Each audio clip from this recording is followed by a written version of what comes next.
Frames are celebrating 25 years together this year. That's a quarter of a century of passion and great songs.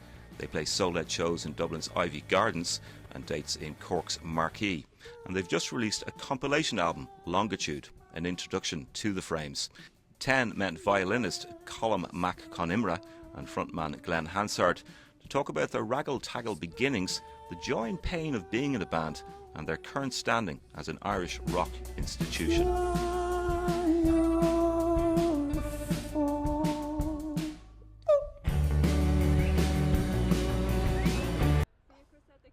They couldn't stop.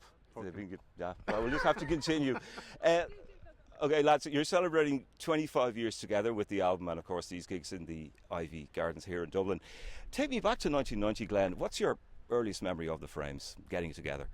The excitement around this idea that there was a bit of money being offered to make a record from Island Records. I remember meeting Chris Blackwell, and he was like, "Well, yeah, here you go. We'll make it.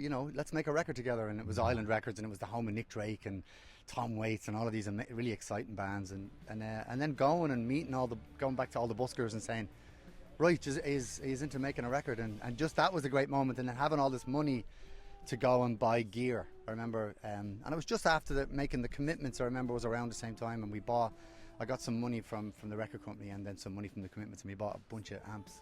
Well, I mean, I started busking with Glenn about 1986 or 87, and I think he was always driven. So I think we were definitely going somewhere if you were with Glenn. So I think here we are. Little did we think it would be 25 years.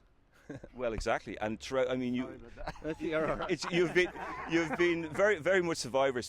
For the first couple of years, you had all the kind of musical chairs, or record labels. You had kind of people who weren't the biggest fans and all that kind of stuff. What do you think kept you guys going for those first 5 years, anyway? Well, just the fact that there was nothing else. I mean, I left school going, I'm a musician, so there was nothing going to stand in the way of that. Whether it was playing music, in Grafton Street, or whether it was playing music here on the Ivy Garden stage.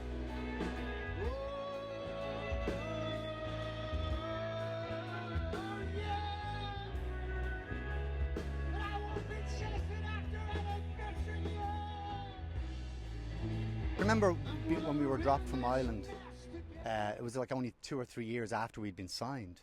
And I remember that being that was kind of the moment of make or break. It was like, once that happened, it was like, we're gonna break up now and sort of give up the dream, or it's just put all your energy behind proving that wrong. And in a way, I think both things ended up kind of playing themselves out, in that we really went for it and just stayed a band and stayed true to it and just followed, and it was never really a case of no one else is going to decide when we say this is over except us. And you see how hard it can be to keep one foot in the